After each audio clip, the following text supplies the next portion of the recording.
অনেক কাজ করলাম, লোভ সামলাতে পারছি না, কখন যে হবে মোমো।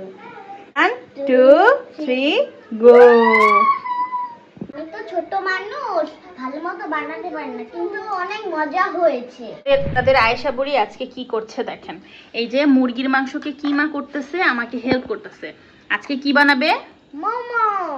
তার এখন জ্বরের থেকে উঠে মোমো খাইতে খুব ইচ্ছা করতেছে।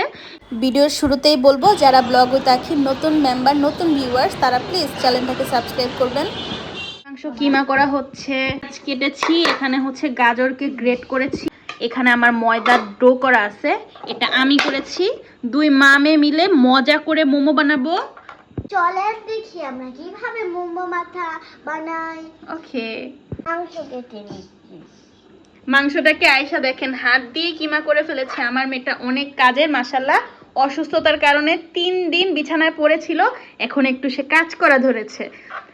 ঘরে মোমো বানানো অনেকটাই চ্যালেঞ্জিং এবং অনেকটাই সময় সাপেক্ষ, ঝামেলাও প্রচুর। আর মেয়ে আমাকে হেল্প করায় খুব তাড়াতাড়ি হয়েছে। আমরা কিভাবে মোমো বানাই সেটার ডিটেলস ভিডিও যদি লাগে কখনো জানাবেন। কি কি মশলা দিলাম সবকিছু আপনাদের সাথে শেয়ার করব। সত্যি বলতে আমরাও আপনাদের মতো প্রথমবার বা দ্বিতীয়বার মোমো বানাচ্ছি, তাই অত একটা প্রফেশনাল তো হবে না। আর আমি আমার সাথে বাচ্চাদেরকেও কাজ করতে দিই, এতে করে ওরা এন্টারটেনমেন্ট পায়।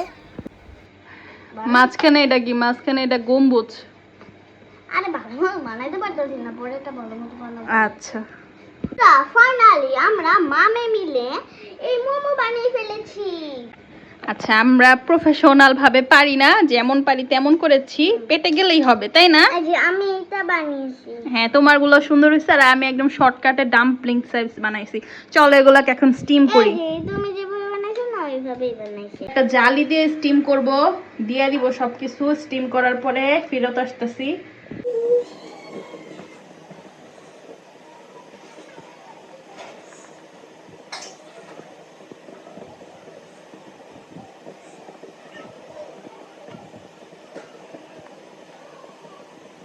কে দিব? অনেক কাজ করলাম, লোভ সামলাতে পারছি না, কখন যে হবে মোমো। এখনই হয়ে গেছে। এখনই হয়ে গেছে।